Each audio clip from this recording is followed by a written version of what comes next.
हर नमः पार्वतीपतये हर हर महादेव हर। इचीपुरम सरस्वती माता की जय। सिद्धि बुद्धि प्रदं देवं विद्या ज्ञान प्रदायकं कामारेड्डी गणाधीशं वंदे संकष्टहारकम्। अष्टकाल तपः पूर्णे इष्टकाम्यफलप्रदे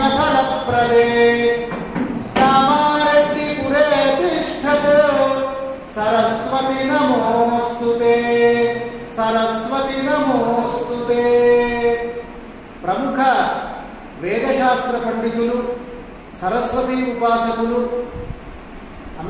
మనందరి గురువర్యులైనటువంటి పరమ పూజ్యులు ప్రాతస్మరణీయులు ప్రముఖ విద్వాంసులు అవధాని శ్రీ అష్టకాల నరసింహ రామశర్మ గురువర్యుల ఆశీరనుగ్రహంతో ఈ దేవాలయము సుభిక్షమై దినదిన ప్రవర్ధమానమై మరి తనకు ఆరోగ్యం బాగులేకున్నా సరే పార్షి విఠల్ పటేల్ గుప్తా గారు మనస్సంతా కూడా ఇక్కడే లగ్నం చేస్తూ దేవాలయం యొక్క దినదిన ప్రవర్ధమానాన్ని నిరంతరం తన సహాయకులతో పర్యవేక్షణ చేస్తూ అమ్మవార్లకు ఏ లోటు లేకుండా ఎప్పటికప్పుడు పూజా విధి విధానాలు చక్కగా జరిగేటట్లుగా చూస్తూ భక్తులందరి సౌకర్యాల కొరకు అనేక విధాలైనటువంటి చక్కటి అనేక రకాలైనటువంటి ఈ పూజా కార్యక్రమాలలో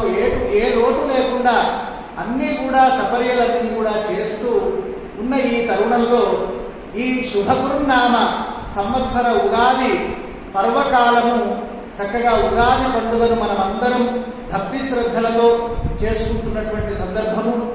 ఈ మహత్తరమైనటువంటి ఈ శుభకృత్నామ సంవత్సరంలో మరి ఈ సాయం ప్రదోష వేళ సమయంలో అమ్మవారి గర్భగుడి సన్నిధానంలో ఆవరణలో ప్రముఖ జ్యోతిర్విద్వాంసులు జ్యోతిర్వాస్తు పండితులు శతాధిక ప్రతిష్టాపనాచార్యులు వేద శాస్త్ర నిపుణులు అనేక గ్రంథములను పరిశీలన చేసి ధర్మశాస్త్ర విషయాలలో ఈ ఉభయ తెలుగు రాష్ట్రాలలో కూడా అనేక మంది పండితులకు మార్గదర్శనంగా ఉంటూ మరి ఎక్కడెక్కడో ఉన్న వేద పాఠశాలల్లో చదువుతున్న వేలాది మంది విద్యార్థులందరికీ కూడా వారు చదువుకున్నటువంటి దానికి సార్థకతగా ఈ యజ్ఞయాగాది క్రతు నిర్వహణ ప్రతిష్టా కార్యక్రమాల విషయాలలో ప్రతి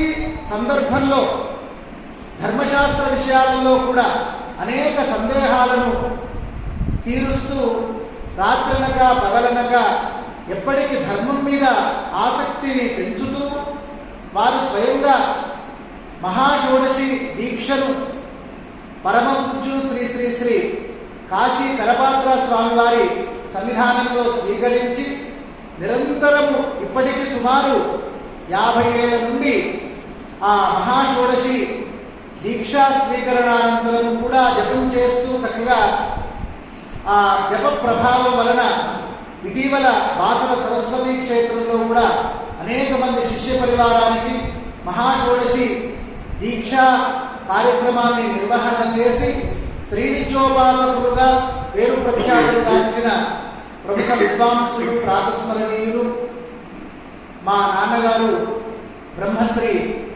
నారాయణ శర్మ గారి ఆచార్యత్వంలో ఇప్పుడు వారి చక్కటి పౌరాణికత్వంలో ఇప్పుడు మనమందరం కూడా ఈ శుభగురునామ సంవత్సర పంచాంగ శ్రవణాన్ని చేయబోతున్నాం. వారు పంచాంగ పఠనాన్ని వారు చేస్తున్నారు.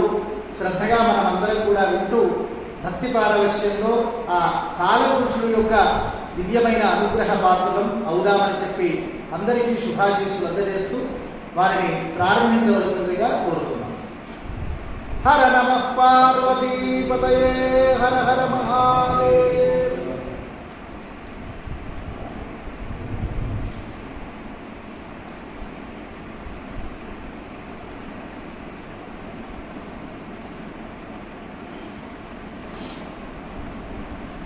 श्रीमन्महागणाधिपतये नमः। श्रीगुरुभ्यो नमः। अगजाननपद्मार्कं गजाननमहर्निशम् अनेकदं तं भक्तानां एकदं तमुपस्मगे। अचतुर्वदनो ब्रह्मा द्विबाहुरपरो हरि अपारलोचनशम्भो भगवान् पादरायणः। या कुन्देन्दुतुषारहारधवला या शुभ्रवस्त्रान्विता या वीणावरदण्डमण्डितकरा या श्वेतपद्मासना या ब्रह्माच्युतशङ्करप्रभृतिभिर्देवैः सदा पूजिता सा पातु सरस्वती भगवती निःशेषजाड्यापहा। गुरुर्ब्रह्मा गुरुर्विष्णुः गुरुर्देवो महेश्वरः गुरुः साक्षात् परं ब्रह्म तस्मै श्रीगुरवे नमः। अज्ञानतिमिरान्धस्य ज्ञानाञ्जनशलाकया चक्षुर्मीलितं येन तस्मै श्रीगुरवे नमः। षोडश्यम्बारसास्वाद रसक्तकरपात्रिणे षोडशानन्दरमदाय नतोऽस्मि गुरुमूर्तये। रामामणिसेवितपादपद्मं गजेन्द्रमोक्षस्मृतिमग्धविश्वं पट्टाभिषेकार्पित रामपादं सदाश्रयेमत्पितृपादयुग्मम्। मातापितृभ्यां नमः सद्गुरुभ्यो नमः।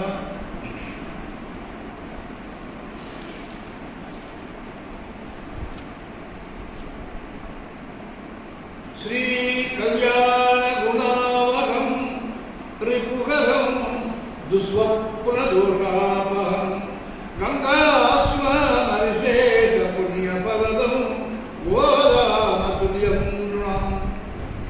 आयुर्वृद्धिदमुत्तमं शुभकरं सन्तानसम्पत्प्रदं नाकर्म सुसाधनं समुचितं पञ्चाङ्गमाकर्ण्यताम्।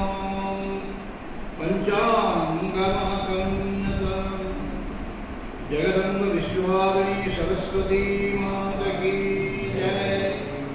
अंदर చెప్పండి अष्टकाल तपःपूर्णे अष्टकाल तपःपूर्णे इष्टकाम्यफलप्रदे इष्टकाम्यफलप्रदे कामारेड्डिपुरे तिष्ठतु कामारेड्डिपुरे तिष्ठतु। सरस्वती नमोऽस्तु ते सरस्वती नमोऽस्तु ते। धार्मिक आस्तिक भक्त महाशైలారా, ఈరోజు భారతీయులమైనటువంటి యొక్క అందులో హిందూ ధర్మాన్ని అనుష్ఠించేటువంటి యొక్క ధార్మికులైన ఆస్తికులు భక్తులైన వాళ్ళందరికీ కూడా ఈరోజు మనకు చాలా పవిత్రమైన దినం. ఎందుకంటే దీనిని ఉగాది అంటారు, సంవత్సరాది అంటారు. నిజానికి దీని పేరు ఉగాది కాదు, యుగాది. బ్రహ్మదేవుడు తాను సృష్టి ప్రారంభం చేసినప్పుడు యుగమునకు ప్రారంభమైన దివసం ఇది కనుక దీనిని యుగాది అన్నారు. ఈ యుగాది ఆ నోట ఈ నోట పడి మెల్లమెల్లగా ఉగాదిగా మారింది.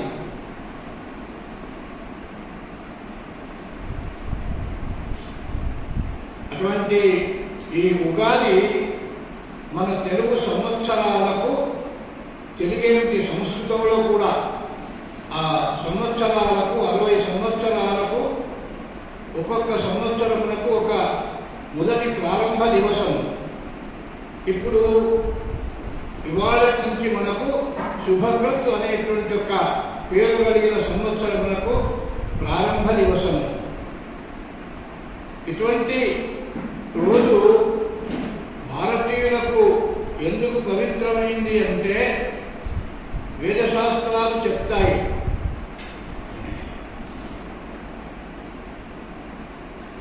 వత్సరాలు వసంతాలు బలిరాజ్యేన తిష్టతి అభ్యంగనం నకుర్వీత రౌరవం నరకం రజే. అత్యంత పుణ్యదినమిది. ఈ పుణ్యదినమైనటువంటి ఒక రోజున ఎవరైనా సరే ఆడ మగ భర్త ఉన్నవాళ్ళు లేనివాళ్ళు ఆ కులము ఈ కులము అలాగే సన్యాసం తీసుకున్న వాళ్ళు బ్రహ్మచారులు కూడా నెత్తికి నూనె పెట్టుకొని తైలంతో అభ్యంగన స్నానం చెయ్యాలి. ఉగాది నాడు తప్పనిసరిగా ఎవరైనా సరే నెత్తికి నూనె పెట్టుకొని అభ్యంగన స్నానం చెయ్యాలి. అలాగే మనం పుట్టిన రోజు కూడా, అది కూడా రోజు అంటే వారం కాదు, తిథి, ఇంగ్లీషు డేట్ కాదు, మనం పుట్టిన తిథి, ఏ మాసంలో ఏ తిథిలో పుట్టినామో ఆ తిథి నాడు. అలాగే నరక చతుర్దశి. ఈ 3 రోజుల్లో కూడా ఎవడైతే తలంటి స్నానం చేసుకోడో వాడు రౌరవాది నరకాలకు పోతాడు అని, ఎవరు స్నానం చేస్తారో తలంటి స్నానం చేస్తారో వాళ్ళు భగవంతుని యొక్క అనుగ్రహంతో పుణ్యలోకాలకు పోతారు అని మనకు శాస్త్రాలు చెప్తున్నాయి. కాబట్టి ఇంతటి పవిత్రమైన దివసమని, ఇలాంటి పవిత్రమైన ఉగాది మనకు సంవత్సరమునకు మొదటి రోజు, ప్రతి సంవత్సరమునకు మొదటి రోజు అత్యంత వైభవంగా ఈ పండగను చేసుకోవాలి అని మనకు శాస్త్రాలు చెప్తున్నాయి.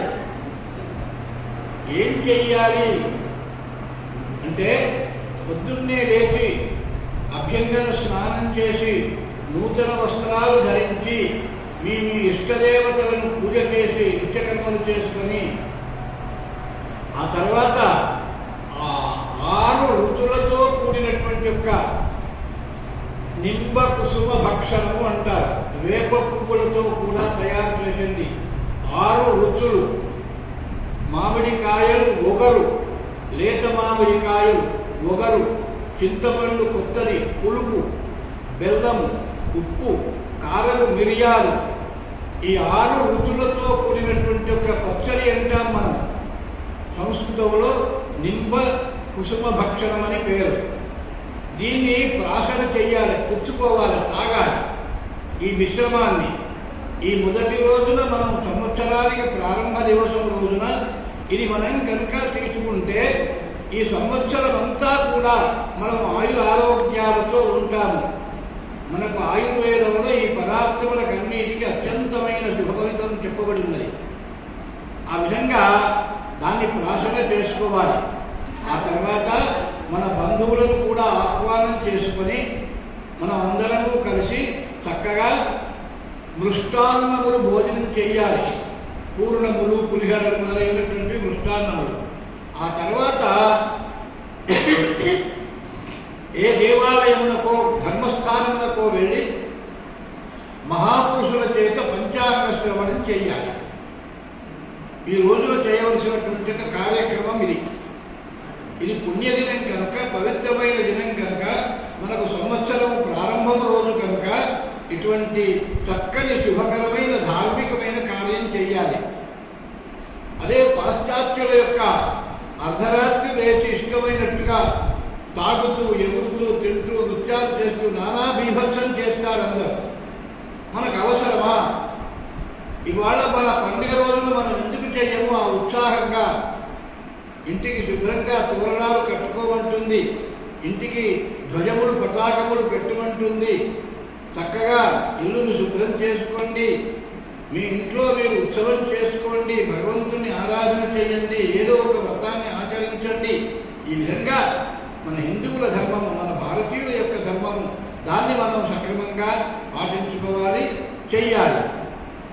అలా చేయడం చేత మన భారతీయత నిలబడుతుంది. ఎందుకంటే మనకు పునాది, మనకు ధర్మము చెప్పేటువంటిది వేదం. ఇతర మతాల వాళ్లకు మత గ్రంథాలు ఉన్నాయి. మత గ్రంథాలు ఎవరో రాసినవి, కొద్ది కాలం సమయం కలిగినటువంటివి. 2000 సంవత్సరాలు, 3000, 10,000, 5,000 ఏదో సంవత్సరాల వరకు ఉన్నటువంటివే. కానీ మన వేదశాస్త్రములకు ఇక్కడి నుంచి ప్రారంభమైంది అనే మొదలు లేదు, ఇక్కడికి సమాప్తమైంది అనే విషయము లేదు. అనాదీయమై అవి కూడా ఎవరు రచించలేదు. భగవంతుడి యొక్క ముఖము నుండి విశ్వాసలాగా వచ్చినటువంటి ఒక దివ్యమైనటువంటి ఒక మంత్రము. ఆ వేద మంత్రములే మనకు ఆధారం. భగవంతుడు బ్రహ్మదేవుడు ఓం భూః అని వేద మంత్రాన్ని ఉచ్చారణ చేసి భూమిని సృష్టించినాడు. సృష్టికి మూలం కూడా వేదవేదం చెప్తోంది. ఓం భూవః అని ఉచ్చరించి, వేదమంత్రాన్ని ఉచ్చరించి ఈ సమస్తమైనటువంటిగా భువన భాండవులన్నీ సృష్టించాడు. ఈ విధంగా వేద శబ్దముల చేత, వేదమంత్రముల చేత సమస్తమైనటువంటి సృష్టిని ప్రారంభం చేసినారు. ఆ వేదములే, ఆ శాస్త్రములే మనకి ఈ ధర్మాలన్నీ చెప్పినాయి. కనుక మనకు సంబంధించినటువంటి ఈ భారతీయమైన, వైదికమైన, దివ్యమైన ఈ ధర్మంలో మనకు ధర్మమే ప్రధానం. అధర్మము పనికిరాదు, న్యాయము ప్రధానం, అన్యాయం పనికిరాదు. దయ, మనకున్నటువంటి లక్షణాలు ఇవన్నీ కూడా భారతీయులకు. ఈ గుణాలతో మనం జీవితాన్ని గడుపుకుంటే అలాంటి వారికి ఎక్కడా, ఎప్పుడు, ఎన్నడూ కూడా నష్టం ఉండదు. ధర్మో రక్షతి రక్షిత. మన ధర్మాన్ని మనం రక్షించుకుంటే ఆ ధర్మము మనలను రక్షిస్తుంది. ఒక చెట్టు పెట్టినాము, ఆ చెట్టుకు మన ధర్మం ప్రకారంగా నీళ్లు పోసి చీడ పురుగులు లేకుండా మనం కాపాడుకుంటూ మన ధర్మాన్ని మనం రక్షిస్తే ఆ చెట్టు అనేకమైన ఫలపుష్పాలు ఇచ్చి తన ధర్మం చేత మనల్ని కాపాడుతుంది. ధర్మం అంటే అది. మన యొక్క ధర్మం గొప్పది. ఇలాంటి ధర్మాచరణలో ఈ పండగ రోజున మీరు ఈ పని చేయండి, పంచాంగ శ్రవణ చేయండి, అభ్యంగన స్నానం చేయండి, చక్కగా దేవతారాధన, మీ ఇష్టమైన ఏ దేవుడైనా సరే ఆ దేవతారాధన చేసుకోండి, నూతనమైన వస్త్రాలు ధరించండి. ఈ మొదటి సంవత్సరమునకు మొదటి రోజున మనం ఏ ఏ పనులు ఎంత మంచివి చేస్తే ఈ సంవత్సరం అంతా అలాంటి మంచే జరుగుతాయి. ఏ చెడు పని చేసినా సంవత్సరం అంతా ఆ చెడు పనులతోనే మనం బాధపడతాం. కనుక మనకి ఇవన్నీ నియమాలు చెప్పబడ్డాయన్నమాట. ఈ విధంగా ఉండాలి అని ఈ ఉగాది యొక్క గొప్పతనాన్ని చెప్పుతూ పంచాంగం వినండి అన్నది. పంచాంగం ఎందుకు వినాలి అని ఒక ప్రశ్న వస్తుంది. మన భారతీయులైన మన హిందువులకు పంచాంగము విడదీయరానటువంటి ఒక బంధం పంచాంగంతో. ఇదేమిటి అంటే మన పుట్టిన నాటి నుంచి చనిపోయేంత వరకు ప్రతి విషయములో మనకు పంచాంగంతో అవసరం. పంచాంగం అంటే 5 అంగములు ఉంటాయి. తిథి, వారం, నక్షత్రం, యోగం, కరణం అని 5. 5 తోడి ఉన్నదే దాని పంచాంగం అంటారు. ఈ తిథివార నక్షత్రములన్నీ కూడా కొన్ని మంచివి, కొన్ని చెడ్డవి ఉన్నాయి. ఎందుకు ఉండాలి అంటారు. రాత్రి పగలు ఎందుకున్నది, పాపం పుణ్యం ఎందుకున్నది, అలాగే మంచి చెడ్డలు ఉంటాయి. మంచి చెడ్డలు లేకుండా, రెండు లేకుండా ఎక్కడా ఉండదు. దాన్నే ద్వంద్వం అంటారు. కనుక కొన్ని మంచి ఉంటాయి, కొన్ని చెడులు ఉంటాయి. ఆ చెడు రోజులలో మనం ఏ శుభకార్యం చేయకూడదు, మంచి రోజులలో మనం శుభకార్యం చేయాలి. అందుకొరకని మా పిల్లవాడు పుట్టిన మంచి రోజా కాదా, మా భార్యకు ఆపరేషన్ చేయాలి ఎన్నడూ మంచి రోజు, మా పిల్లవాడికి విద్యాభ్యాసం చేయాలి మంచి రోజా కాదా. ఈ విధంగా మనం అనుక్షణము అడుగడుగునా మన జీవితంలో పంచాంగం మనకు అవసరం. కాబట్టి ఈ తిథివార నక్షత్రాలతో కూడుకున్నటువంటి ఒక పంచాంగం ఎంత అవసరమో ఉగాది నాడు కూడా దాన్ని పఠించడం అంత అవసరం. ఎందుకంటే బ్రహ్మదేవుడు సృష్టి సమయంలో ప్రతి సంవత్సరానికి నవగ్రహాల చేత ఒక మంత్రిమండలాన్ని ఏర్పాటు చేసి పరిపాలన కొరకు మనకు రాజ్యాంగాన్ని నిర్మిస్తాడు బ్రహ్మదేవుడు ప్రతి సంవత్సరం. ఆ బ్రహ్మదేవుడు నిర్మించినటువంటి యొక్క ఆ మంత్రిమండలి ప్రజా పరిపాలన రాజ్యాంగం ఎట్లా ఉంది అనేది మనం తెలుసుకోవాలి. ఎందుకంటే అది మన జీవితంతో ముడిపడి ఉన్నది. మనకు ఉత్కంఠ వస్తుంది, ఎలక్షన్లు వస్తే ఎవరు మంత్రి అవుతారో, ఎవరు రాజ్యాంగంలో ఎవరు ప్రెసిడెంట్ అవుతారో మనం ఉత్కంఠగా చూస్తాం, తెలుసుకుంటుంటాం. ఈ సామాన్యమైన వాటికే మనం తెలుసుకుంటామంటే మన జీవితానికి అత్యంత ముఖ్యమైన వీటిని ఎట్లా తెలుసుకోవద్దు. అందుకని పంచాంగం వినుమంటుంది. పంచాంగం వింటే ఫలం ఏమిటి అంటే చెప్తుంది మొదలే శ్రీ కళ్యాణ గుణావహం. ఇవి సామాన్యమైన ఫలం. ఎవరు పంచాంగం వింటారో వాళ్లకు ఐశ్వర్యం కలిసి వస్తుంది. గుణావహం అత్యంత సుగుణాలు అభివృద్ధి పొందుతాయి. కళ్యాణ గుణములు మంచి గుణములు కలుగుతాయి. రిపుహరం శత్రువులు లేకుండా అవుతారు. దుస్వప్న దోషాపహం మనకు భయంకరమైన స్వప్నాలు వచ్చేవి ఏవైనా ఉంటే అవి రాకుండా పోతాయి. పంచాంగం రోజు కనుక మీరు చదువుకోండి, తిథివార నక్షత్రాలు ఇవన్నీ ఫలితాలు ఉంటాయి. గంగా స్నాన విశేష పుణ్యఫలం. పవిత్రమైన గంగాది నదులలో స్నానం చేస్తే ఎంత పవిత్రమైన పుణ్యఫలమో ఆ పుణ్యఫలం వస్తుంది. గోదాన తుల్యం నృణాం. ఆవును పిల్లతో సహా దూడతో సహా ఆవును దానం చేస్తే ఎంత గొప్ప పుణ్యమో అంత గొప్ప పుణ్యం వస్తుంది పంచాంగం చదువుకుంటే. ఈ విధంగా పంచాంగమ ఆకర్మ్యత. కాబట్టి మహానుభావులారా మీరు పంచాంగాన్ని వినండి, చూడండి, చదవండి అని చెప్తున్నాయి మన శాస్త్రాలు. అందుకని మనం పంచాంగం వినాలి ఈ రోజున. అంతేకాదు ఆ పంచాంగం వినడం వల్ల ఈ పంచాంగంలో మనం చెప్పిన రాజ్యాంగ సంబంధమైనటువంటి ధర్మాలు, మనకు వర్షాలు ఎలా పడతాయి, ప్రజల ఆరోగ్యాలు ఎలా ఉంటాయి, దేశం సుభిక్షంగా ఉంటుందా, మనుషులు ఎట్లా ఉంటారు, రాజులు ఎలా పరిపాలన చేస్తారు, ఈ విషయాలన్నీ కూడా మనకు పంచాంగం వినడం వల్ల తెలుస్తుందన్నమాట. అందుకొరకని ఈ ఉగాది పండుగ మనకు పవిత్రమైంది, అత్యంత గొప్పది, చాలా అద్భుతమైనటువంటి పండుగ మనకు. అందుకే మొదలు చెప్పారు, మన భారతీయులకు హిందువులకు ఇంత గొప్పనైన పండుగ మరొకటి లేదు. ఇటువంటి పండుగ రోజున ఈ శుభకృత్ అనేటువంటి ఒక సంవత్సరం ప్రారంభం రోజున మనము పంచాంగ శ్రవణం చేస్తున్నాము. ఇవాళ శుభకృత్నామ సంవత్సరము. ఇది వసంత ఋతువు అంటారు. ప్రతి 2 నెలలకు ఒక ఋతువు ఉంటుంది. ఇది వసంత మాసంలో ప్రారంభమవుతుంది, చైత్రమాసం. చైత్రమాసే జగద్బ్రహ్మ ససజ్జ భగవాన్ హరి అని సూర్యోదయ కాలంలో చైత్రమాస ప్రతిపద రోజున బ్రహ్మదేవుడు ఈ మంత్రిమండలిని నిర్మాణం చేసినారు అని చెప్తుంది వేదం శాస్త్రము. ఇవాళ శనివారం. ఈ ఉగాది పండుగ రోజున ఈ చైత్ర శుద్ధ ప్రతిపద సూర్యోదయానికి ఎన్నడుంటే ఆనాడు మనకు పండగ.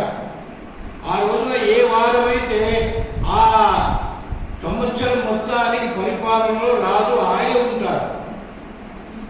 వారం ఏ రోజు వస్తే ఆ రోజు ఆ వారానికి అధిపతి అయిన శనివారం. శనివారం వస్తే ఆ శనియే ఈ సంవత్సరం అంతా మనకు పరిపాలించే రాజు. మరి సంవత్సరం పేరేమో శుభకృతు, శుభములను కలిగించే సంవత్సరం. పరిపాలించేటువంటి ఒక రాజు ఏమో శనైశ్వరుడు.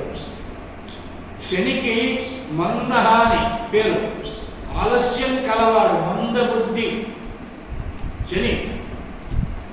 ఏ పనైనా రేపు చేస్తాం, మాపు చేస్తాం, తర్వాత చేస్తాం, కొంచెం ఆగు అనేటువంటి వాడు అన్నమాట. బాగా మంచి ఆలోచనలు ఉన్నాయి, మంచి ఉన్నా చెడు కూడా ఉంటుంది, 2 కలిసి ఉంటాయి ఆ శనైశ్వరుడు. శనైశ్వరుడు కొంతమందికి చాలా మంచి చేస్తారు, కొంతమందికి చాలా బాధ పెడతారు. అటువంటి శనైశ్వరుడు ఈ సంవత్సరం మనకు రాజుగా ఉన్నారు. ఈ శని వల్ల రాజుగా ఆయన ఉండడం వల్ల ఈ సంవత్సరం అంతా ప్రజలకు 2 రకాలు ఉంటాయి. మంచి బాగానే ఉంటుంది, దానికి తోడు చెడు కష్టాలు బాధలు కూడా బాగానే ఉంటాయి. ఆయన తర్వాత 2వ వాడు మంత్రి.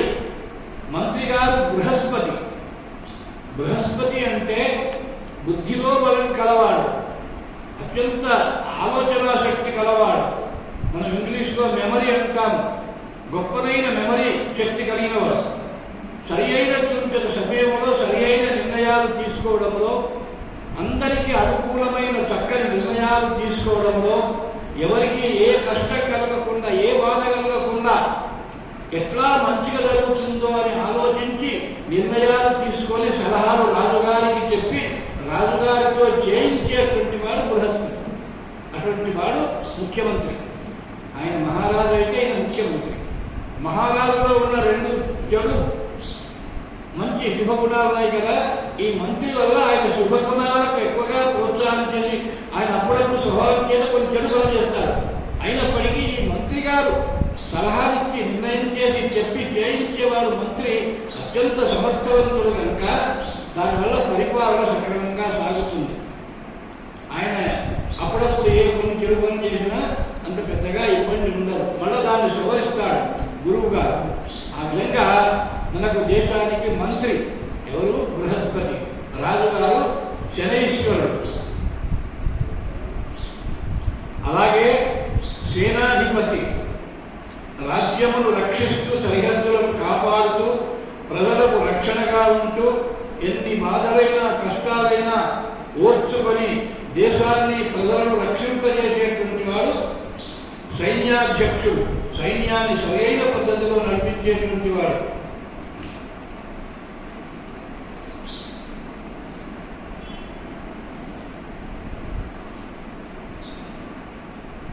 వాతాహత వారిధరాః కథంచిత్ వర్షంతి సస్యాని తథా ఫలంతి లోకాః సదా పీడిత కామచారాః సైన్యాధిపత్యేః ఖలు చంద్రదస్య. సైన్యాధిపతి బుధుడైనాడు. ఈ బుధుడు సైన్యాధిపతి కావడం చేత ఈ బుధుడిది వ్యాపార బుద్ధి ఉంటుంది. ఎట్లా లాభం సంపాదించుకోవాలా, ఏ పని చేస్తే మనం బాగుపడతాము అనే ఒక రకమైన వ్యాపార బుద్ధి ఉంటుంది బుధుడు. అటువంటి బుధుడు వైశ్యుడు. ఈ బుధుడైనటువంటి ఈయన సేనాధిపతి అయినాడు. అంటే సేనకు సంబంధించినటువంటి ఒక పెద్ద ధర్మాలు ఆయనకు తెలవై, కానీ ఆయనకు అధికారం వచ్చింది అదృష్టం చేత. కాబట్టి ఈ సేన వల్ల ఏమైతుంది మనకు అంటే సేనలో కొంత అవకతవకలు జరగడానికి ఆస్కారం ఉంటుంది. అయినప్పటికీ మంత్రి బృహస్పతి ఉన్నాడు కనుక అలాంటివి జరగనీయకుండా మన సరిహద్దులను సక్రమంగా కాపాడుతూ, ఎందుకంటే ఈ బుధుడి వల్ల కొన్ని తప్పులు జరుగుతాయి, అనుకోకుండా కొన్ని దండయాత్రలు జరగడం, కొన్ని ఇబ్బందులు జరగడం ఉంటాయి దేశానికి. అయినప్పటికీ మంత్రి సమర్థుడు ఉన్నాడు కనుక వాటిని తిప్పికొట్టి మన సరిహద్దులను, మన శత్రువులను, మనలో జరిగేటువంటి ఒక మత కల్లోలాలను వీరన్నింటినీ కూడా సమర్థంగా వాటిని అణగొట్టి ప్రజలకు ఏ రకమైన ఇబ్బందులు కలగకుండా చూడడానికి మంత్రి గారి వల్ల శుభం జరుగుతుంది. బుధుడి వల్ల కొంచెమంతా ఇబ్బందులు జరుగుతాయి. శని రాజుగారి వల్ల జరిగినట్టే ఈయన వల్ల కూడా కొంత జరుగుతుంది. అయినప్పటికీ మంత్రి సమర్థుడుగా ఉన్నప్పుడు అలాంటివి జరగడానికి ఆస్కారం లేదు. జరగాలంటే మంచి చెడులు ఉంటాయి, కానీ మంచి ఎక్కువ చెడు తక్కువ, అలా జరుగుతుందన్నమాట. అలాగే మనకు పూర్వసస్యం మొదటి పంటలకు అధిపతి పూర్వసస్యాధీశే బృహస్పతి విరళాని సర్వసస్యాని అతి అతి విపులం ఇది భయం పురుచ్చ జనకాది వృద్ధిశ్చ. వ్యవసాయానికి వ్యవసాయానికి అధిపతి సూర్యుడైనాడు. ఈ సూర్యుడు అత్యంత తీక్ష్ణమైన కిరణములు కలిగినటువంటి ఒక శక్తివంతుడైనటువంటి ఒక రాజరికం కలిగినటువంటి కమాండింగ్ పవర్ కలిగినటువంటి వాడు. అలాంటి వాడు ఈ పూర్వసస్యములకు వ్యవసాయములకు అధిపతి అయినాడు. పూర్వసస్యములు అపర సస్యములు వేసంగి వేరు, వానాకాలం వేరు. వానాకాలంకు సంబంధించిన వాటికి ఆయన అధిపతి అన్నమాట. ఆయన కావడం వల్ల మనకు పూర్వసస్యములలో కొన్ని అవకతవకలు ఇబ్బందులు కలుగుతాయి. వానాకాలం పంటలకు కొన్ని చిక్కులు ఇబ్బందులు కలుగుతాయి. అలాగే అపర సస్యములకు అతివృష్టి సుభిక్షించ ఫలితా సస్యజాత మానవాని విధస్తర్వే ధాన్యాధీశో భృవో సుతే. శుక్రుడు అపర సస్యాధిపతి వేసంగి రెండవ పంటకు సంబంధించడానికి శుక్రుడు అధిపతి అవుతాడు. శుక్రుడు చాలా నీతివంతుడు, మంచి శుభగ్రహము, అందరికీ మంచి చేసేవాడు. రాక్షసులకు కూడా ఆయన సలహాలిచ్చి కాపాడేటువంటి వాడు. అలాంటి శుక్రుడు రెండవ పంటకు అధికారి కనుక రెండవ పంటలకు సరైనటువంటి సకాలంలో వర్షాలు కానీ నీళ్లు అందడం కానీ పంటలు మంచిగా పండడం కానీ ఏ రకమైనటువంటి చీడపురుగులు కానీ లేకుండా చక్కగా పండడానికి రెండవ పంటకు చక్కగా అధికారం ఉంటుంది. అలాగే అర్ఘాభినాథే రజనీకరాత్మజే వృష్ట్యసస్యాని బహూని జస్యు కౌమార పాషండ జినేంద్ర జాతికా ప్రభూత దోషాపరేత. ఈ ధరలకు అధిపతి మళ్ళీ బుధుడే అయినాడు. అంటే వ్యాపారి అయినటువంటి వాడు ధరలు నిర్ణయించేవాడైనాడు కనుక పంటలకు సరి అయినటువంటి ఒక గిట్టుబాటు ధరలు దొరకడము, అలాగే వ్యవసాయానికి మంచిగా తగినటువంటి ఒక వర్షాలు అనుకూలంగా ఉండడము, చిరుధాన్యాలు పంటలు బాగా పండడము, అందులో ప్రత్యేకంగా శనగలు, మిర్చి, వక్కలు మొదలైనటువంటి పండడము, శని రాజైనాడు కనుక నల్ల భూములు నల్ల ధాన్యాలు విశేషంగా పండడము, అంటే మినుములు, నువ్వులు అట్లాంటి నలుపు ధాన్యాలు ఎక్కువగా నల్ల భూములు, రేగడి లాంటివి ఎక్కువగా పండుతాయి. మిగతాయి కొంచెం తక్కువ పండుతాయి. ఇవి కూడా పంటలకు తక్కువ లేదు, సరైనటువంటి పంటలు పండుతాయి. పంటలకు సరి అయినటువంటి ధరలు లభిస్తాయి. రైతులకు ఏ రకమైనటువంటి ఇబ్బందులు లేకుండా మంత్రి గారు ఉన్నారు కాబట్టి అన్నిటిని నియంత్రణ చేసి సరైన సకాలంలో ప్రజలకు అనుకూలంగా రాజ్య పరిపాలన ఉంటుంది. గర్జితాశని భాషాల వాచయుక్తా పయోధరా మధ్యదేశే భద్వర్షం బుధే మేఘాధిపే సతి. మేఘములకు అధిపతి కూడా బుధుడే అయినాడు. దానివల్ల ప్రళయకాల భయంకరమైనటువంటి గర్జనలతో రాళ్ల వర్షాలతో బాగా పడతాయి. కానీ అవి మనకు కాదు, మధ్య దేశాలలో ఎక్కడో పడతాయి. మనకు మంచి వర్షాలు మనకు పడతాయి. అప్పుడప్పుడు కొన్ని పడుతుండొచ్చు కానీ మనకు అంత బాధ కలగాలి. అలాగే జీరక లవణం సర్విష్టివా తైలం గుడాదయ సూర్యాఖ్యం యాంతి తే సర్వే భౌమోయది రసాధిప. అంగారకుడు రసవస్తువులకు అధిపతి అయినాడు. రసములు కలిగినటువంటి ఒక చెరుకు, నూనె ఇలాంటివన్నీ ఉంటాయి కదా. ఇలాంటి రసం వచ్చేటువంటి ఒక పదార్థములకు పండ్లు వీళ్ళన్నిటికీ కూడా అధిపతి అంగారకుడైనాడు. అంగారకుడు అగ్నిహోత్రంతో సమానమైనాడు. ఆయన చాలా భయంకరమైన వాడు. అయినా వ్యవసాయానికి అధిపతి. ఆయన చాలా గొప్ప వ్యవసాయ పండితుడు కాబట్టి ఆయన ఈ రసములకు అధిపతి అయినందువల్ల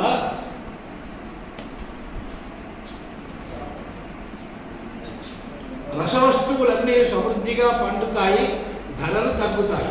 రసవస్తువుల ధరలు తగ్గుతాయి, రసవస్తువులు బాగా పండుతాయి. నీరసమైనటువంటి ఒక వస్తువులకు అధిపతి శనైశ్వరుడు. స్వర్ణం మణి రక్త ముక్త మౌక్తిక చందన కర్పూర రజిత నాసస్యాలు రవితనయే నీరసమే లోహత్ర ప్రళయిక. నీరసమైనటువంటి పదార్థములకు అధిపతి శనైశ్వరుడైన. చెప్పినాను కదా శని ఎంత కుబుద్ధ్యో. అందువల్ల లోహాలన్నీ కూడా వృద్ధి కావు, ధరలు పెరుగుతాయి. లోహ వస్తువులు, నీరసమైనటువంటి వస్తువులు, కర్ర ఇలాంటి మొదలైన నీరస వస్తువులన్నీ కూడా మనకు చాలా ప్రియమవుతాయి, రేట్లు పెరుగుతాయి. ప్రజలకు వాటి వల్ల ఇబ్బందులు, వాటికి సంపాదించడం వల్ల మనకు ఇబ్బందులు కలుగుతాయి. పశుపాలకుడు అలాగే పశువులను కాపాడేవాడు బలరాముడు అయినాడు. సువృష్టి సర్వదేశేషు సర్వసస్య సమృద్ధయ మధ్యదేశేషు భిక్షం స్యాత్ రామేషు శుభనాయికే సువృష్టి సస్యవృద్ధిశ్చ మధ్యమం క్షేమమేవ చ గోష్ఠాగార ప్రాపనంతు బలరామ సుతర్యది. బలరాముడు ఆవులను కాపాడేవాడు, ఆవుల దొడ్డిని కట్టి రక్షించేవాడు, కాసేవాడు, బయట తిప్పేవాడు, దొడ్డిలో పెట్టి రక్షించేవాడు. ఇవన్నీ కూడా రెండింటికి ఆయన అయినారు.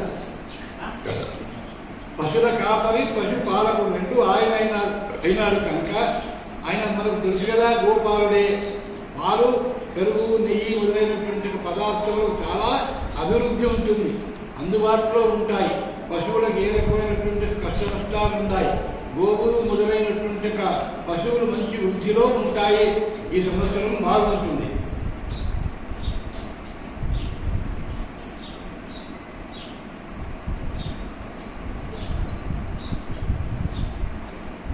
నీలమేఘం నివారణలో మనకోనిష్ఠులాగా అశోభనంత జీవనాన్ని నీరు వేస్తే వస్తుంది.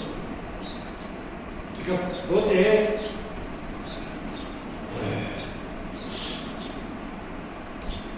ఇవన్నింటినీ మనం క్రోడీకరించి చూసినప్పుడు వర్ష లగ్నము, జగ లగ్నము అని ఉంటాయి. అంటే సంవత్సరం ప్రారంభమునకు జన్మపత్రిక మనం ఉంటుందిగా, కుండని జన్మకుండదు అలాగా.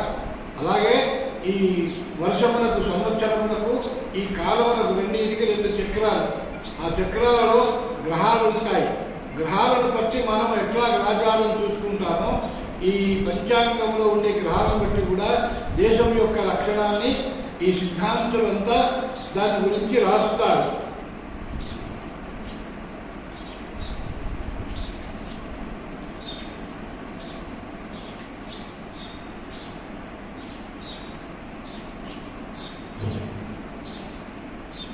భారతదేశ ఖ్యాతి ప్రపంచ ప్రజాస్వామ్య దేశంలో మరింత పెరుగును.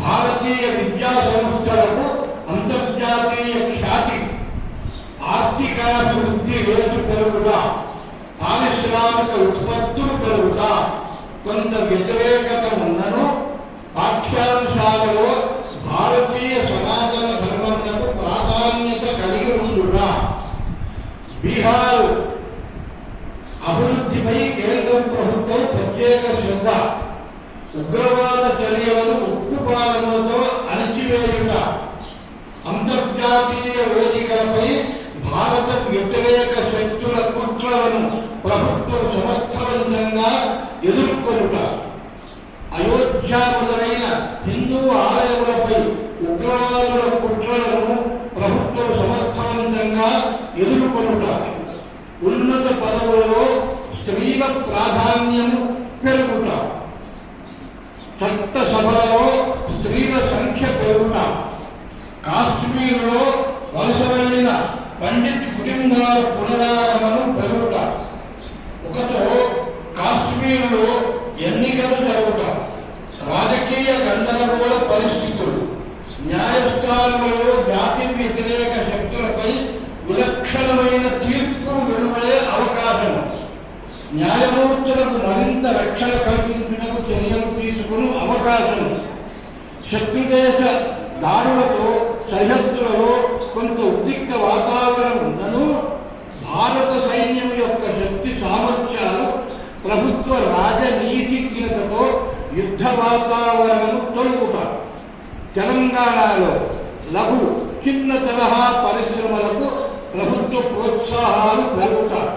కొన్ని ప్రయోజనాల కార్యక్రమాలు ప్రభుత్వం చేపట్టినను ప్రతిపక్షాల ఆందోళనలతో నెమ్మదించును. రియల్ ఎస్టేట్ వ్యాపారము సామాన్యముగా ఉండును. భవన నిర్మాణములు కష్టతరమగును.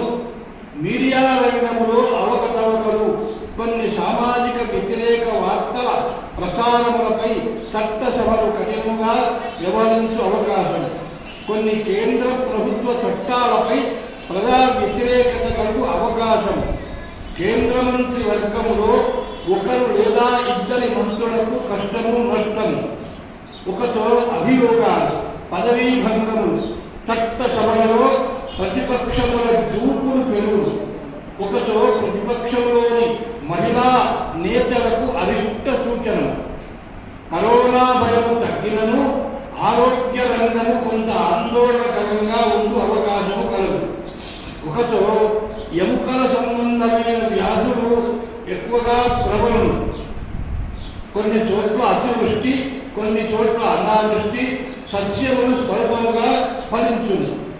జనాదరణ కలిగిన నేతలు సంస్థలకు అరిష్టం. మధ్యప్రదేశ్, ఛత్తీస్గఢ్లలో రైలు లేదా రోడ్డు ప్రమాదములు ఎక్కువగా జరుగును. గుజరాత్, రాజస్థాన్ దేశములకు అరిష్టం. ఉత్తర భారతదేశము, మహారాష్ట్రలో కొన్ని అగ్ని ప్రమాదములు,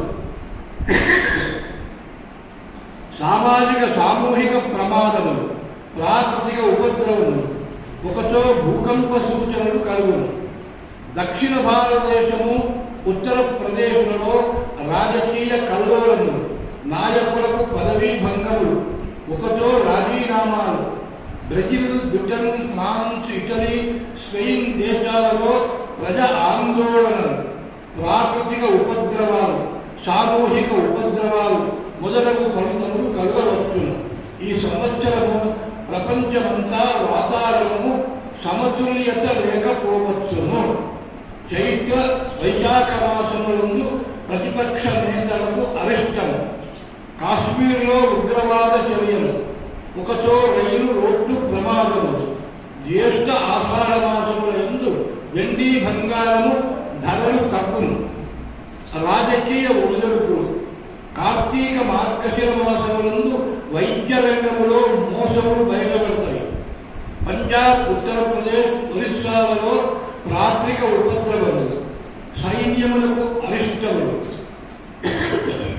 రష్యా, ఆఫ్ఘనిస్తాన్లకు అరిష్టము. పౌష్య, మాఘ, పాల్గొన మాసములందు అంటువ్యాధులు ప్రబలుట. రాజకీయ కల్లోలము కూడా కలగవచ్చును. అలాగే చైత్ర వైశాఖ మాసములందు ముఖ్య నేతలు, అధికారులకు అరిష్టము. సరిహద్దులలో ఉద్రిక్తలు, మతోద్రిక్తలు. పాకిస్తాన్లో దైత్యపరమైన యుద్ధ వాతావరణం కలగవచ్చును. అలాగే చైత్ర వైశాఖ జ్యేష్ఠ ఆషాఢ మాసములలో ఇస్లామిక్ ఉగ్రవాద నాయకులకు, దేశములకు అరిష్టం. చైనా, రష్యా, బ్రిటన్, భారత్లో ప్రకృతిక ఉపద్రవాలు, ఒకచో భూకంపాలు, ఆర్థిక మోసములు బయటపడి కలగవచ్చు. అలాగే ఆషాఢ శ్రావణ మాసముల యందు ప్రధాన నేతలకు భద్రత పెంచబడును. మతోద్రిక్తములు. ఫ్రాన్స్, ఆఫ్రికా దేశాలకు కష్ట నష్టాలు, అరిష్టములు కలుగును. మృగశిర కార్తీ 8/6/22 నుండి 21/6/22 వరకు సామాన్య వృష్టి. ఆర్ద్ర, పునర్వసు, కార్తులలో తేదీ 22/6/2022 నుండి 5/7/2022 వరకు అల్ప వృష్టి. పుష్యమి, ఆశ్లేష, మఘ కార్తులలో 6-7 జూలై నుండి 30 ఆగస్టు వరకు మంచి వృష్టి, సువృష్టి. పూర్వ ఫల్గుని కార్తెలు, ఉపకార్తె అంటారు. అప్పటి వరకు మంచి వర్షాలు. తేదీ 31 ఆగస్టు నుంచి 19 సెప్టెంబర్ వరకు తక్కువ వర్షాలు. ఉత్తర ఫల్గుని హస్త కార్తెలలో మధ్యమ ఉన్నత వృష్టి. చిత్త కార్తెలో అల్ప వృష్టి. స్వాతి కార్తెలో సువృష్టి, మంచి వర్షం. విశాఖ కార్తెలో సామాన్య వృష్టి కలగవచ్చును.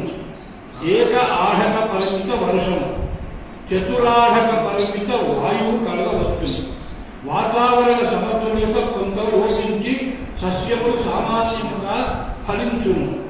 దుర్భిక్ష నివారణకై, లోక కళ్యాణార్థమై రుద్రయాగాది క్రతువులు వనర్చిన సుభిక్షము, క్షేమము, ఆరోగ్యము కలుగును.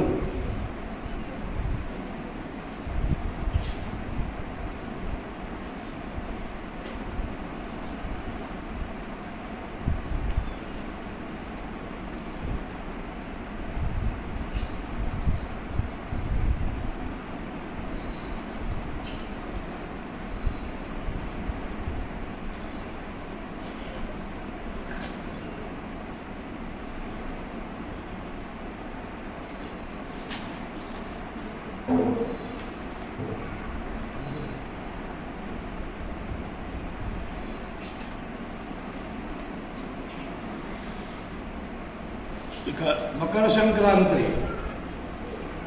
శుభకృతనామ సంవత్సర పౌష్యగౌడ సప్తమి శనివారం 14 జనవరి 22 రోజున రాత్రి 2:21 మకర రాశి ప్రవేశ సమయములకు అష్టమి తిథి చిత్తా నక్షత్రము సంక్రమణ శనివారం అయినందున రాక్షస నామధేయము. సంక్రాంతి పురుషుడి పేరు రాక్షసుడు.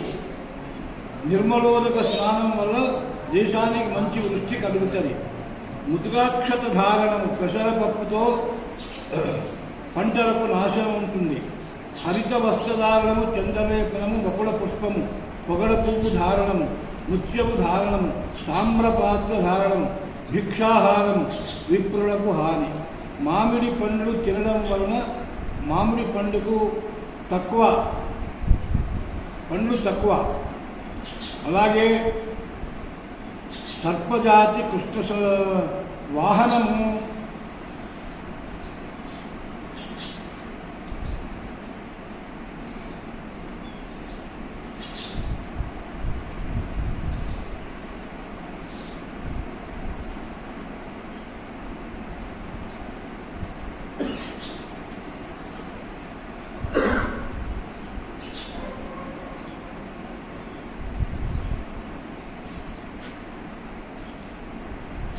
రాజకీయ వాహనము వరాహము పంది వాహనం మీద నిలబడి ఉంటాడు కనుక ఆ సంక్రాంతి పండగ నుంచి వచ్చేటువంటి యొక్క కాలము కొంత ఇబ్బందికరంగా ఉంటుంది అని తాత్పర్యం.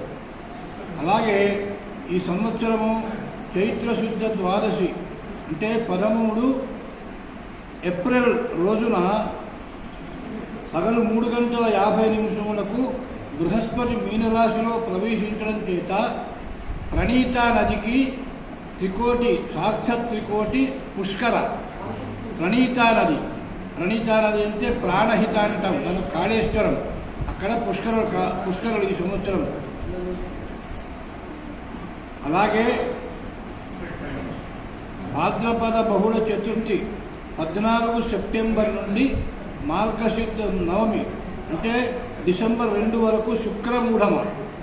ఈ మధ్యలో వేరే ఏమి మూఢమలు లేవు. కేవలం భాద్రపద మాసం నుంచి ఆశ్వీజం కార్తీకం మార్గశుద్ధం వరకు మూఢమలు ఉంటాయి. ఇక వైశాఖ శుద్ధ చతుర్థి మే 4 నుండి 29 మే వరకు వాస్తుకర్తరి.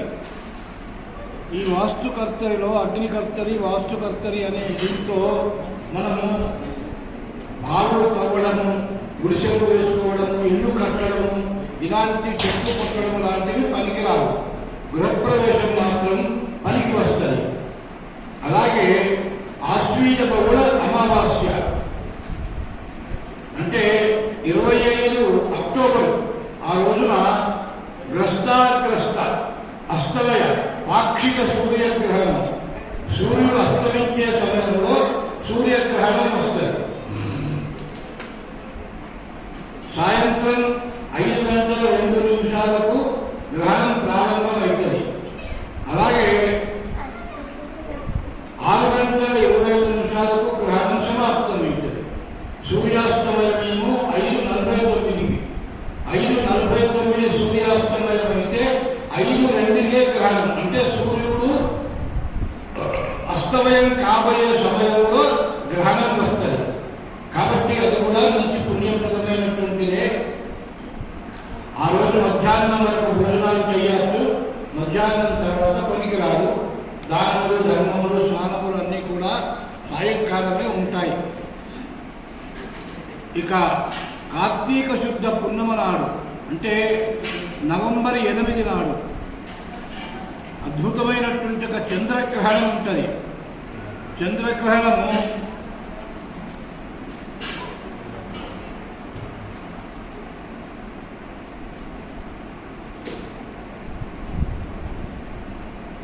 గ్రస్తోదయ చంద్రగ్రహణం. చంద్రుడు ఉదయించే సమయంలో ఇది చంద్రగ్రహణం, అది అస్తమించే సమయంలో ఇది చంద్రుడు ఉదయించే సమయంలో. చంద్రగ్రహణం ఎప్పుడు ప్రారంభం అంటే పగలు 2:40 ప్రారంభమవుతుంది. తర్వాత సాయంకాలము 6:23 విడుస్తుంది. 5:42 సాయంత్రం అయితే 6:23కి చంద్రగ్రహణం విడుస్తుంది. అంటే మనకు 5:06 నుంచి కనబడుతుంది. ఆ రోజు కూడా అంతే, మధ్యాహ్నం వరకు భోజనాలు చేయొచ్చు, మధ్యాహ్నం తర్వాత పనికిరాదు.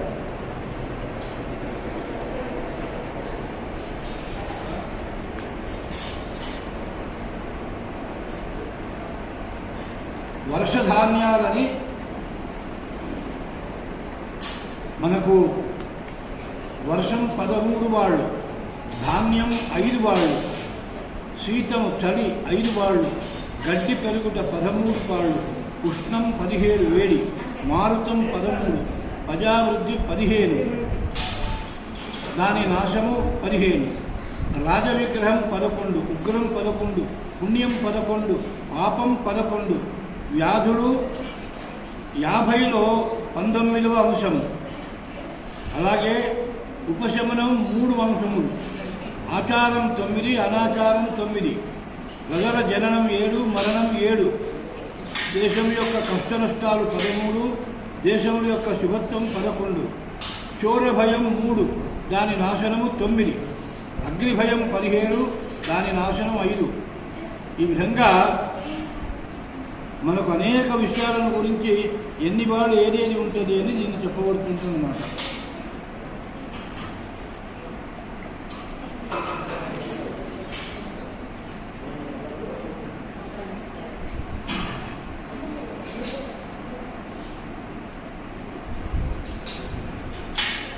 ఇప్పుడు మనము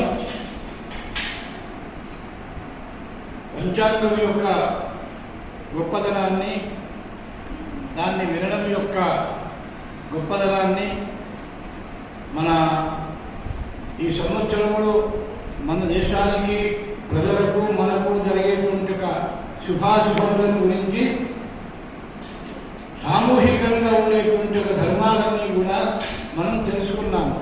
పంచాంగ శ్రవణం వల్ల మనకు ఇవన్నీ తెలిసినాయి. ఇకపోతే వ్యక్తిగతమైనటువంటి అవి కూడా మనం తెలుసుకోవాలి. ఇంతవరకు మొత్తం దేశంలో సంబంధించిన సామూహికంగా తెలుసుకున్నాం. ఇప్పుడు ఒక్కొక్క వ్యక్తికి ఉండేటువంటి ధర్మాలను మనం తెలుసుకుందాం. మీకు ఎవరి వాళ్ళ నక్షత్రం జ్ఞాపకం ఉంటే మీరు అర్థం చేసుకోండి. అశ్విని నక్షత్రం వాళ్లకు 504, మధ్య 0లో వస్తే మహాభయం జీవితంలో మధ్యకాలంలో, ఈ సంవత్సరంలో మధ్యకాలంలో కొంత భయపడవాలన్నమాట. ఆదిశూన్యే మహావ్యాధి అని మొదట 0 వస్తే ప్రారంభంలో కొంత అనారోగ్యాలు ఉంటాయి.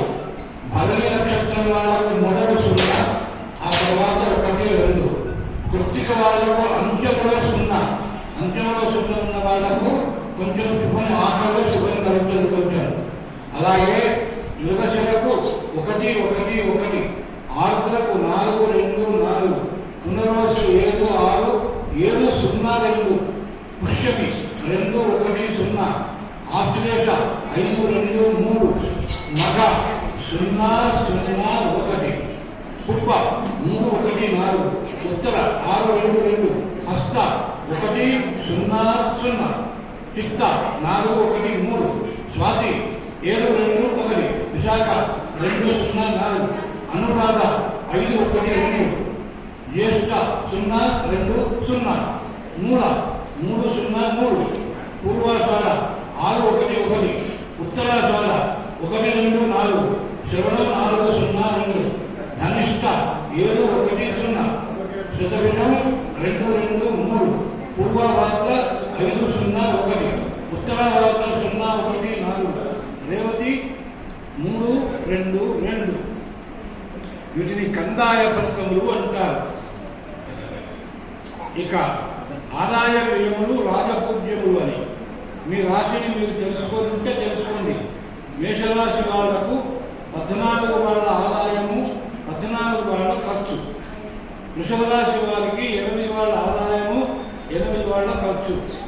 మిథున రాశి వారికి 11 ఆదాయము, 5 ఖర్చు. కర్కాటకం వాళ్లకు 5 లాభము, 5 ఖర్చు.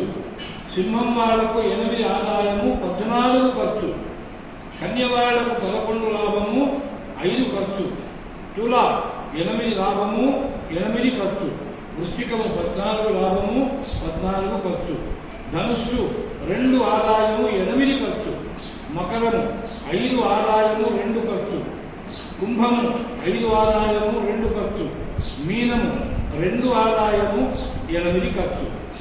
అలాగే మేషమునకు 3 పాళ్ళు రాజపూజ్యమైతే 6 పాళ్ళు అవమానం, వృషభానికి 6 రాజ్యపూజ్యం 6 అవమానం, మిథునమునకు 2 పాళ్ళు రాజపూజ్యము 2 పాళ్ళు అవమానం,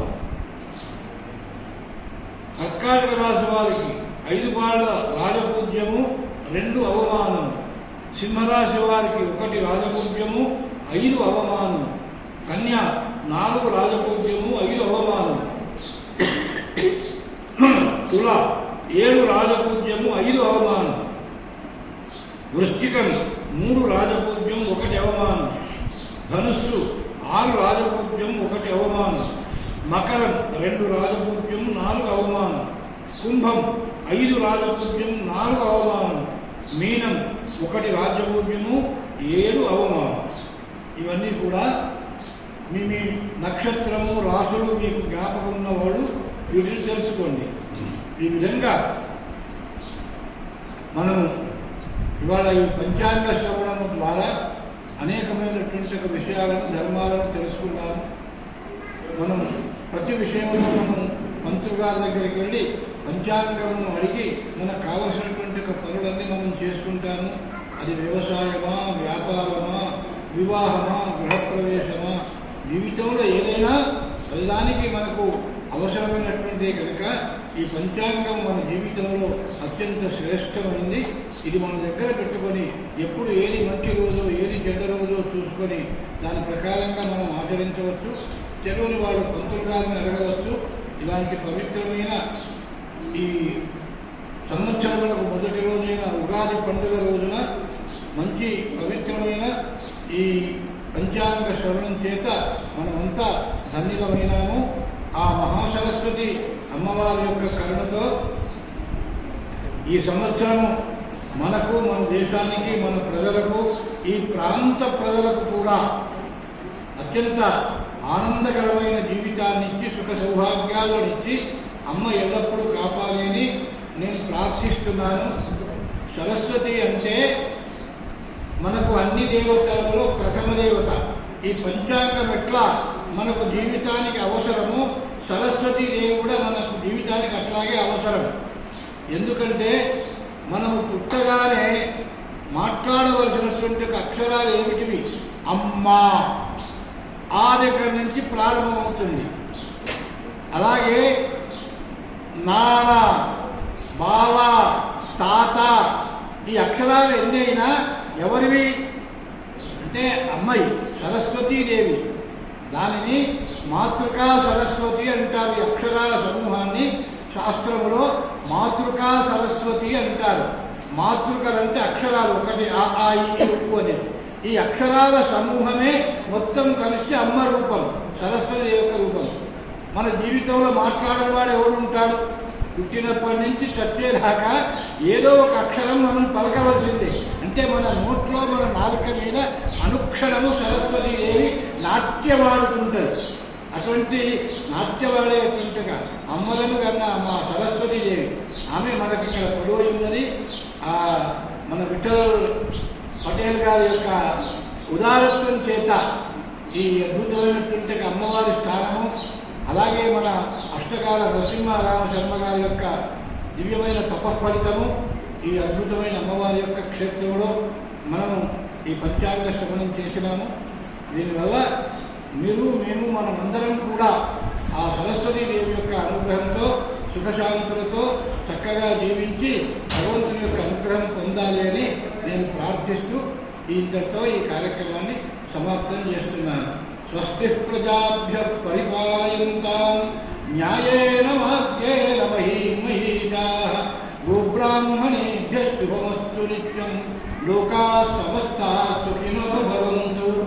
కాలే వర్షతు పర్జన్యః पृथिवी सस्यशालिनी देशोऽयं क्षोभरहितो ब्राह्मणाः सन्तु निर्भयाः अपुत्राः पुत्रिणः सन्तु पौत्रिणः अधनाः सधनाः सन्तु जीवन्तु शरदां शतं सर्वे भवन्तु सुखिनः सर्वे सन्तु निरामयाः सर्वे भद्राणि पश्यन्तु मा कश्चित् दुःखभाग् भवेत्। जगदम्ब विश्वपालिनी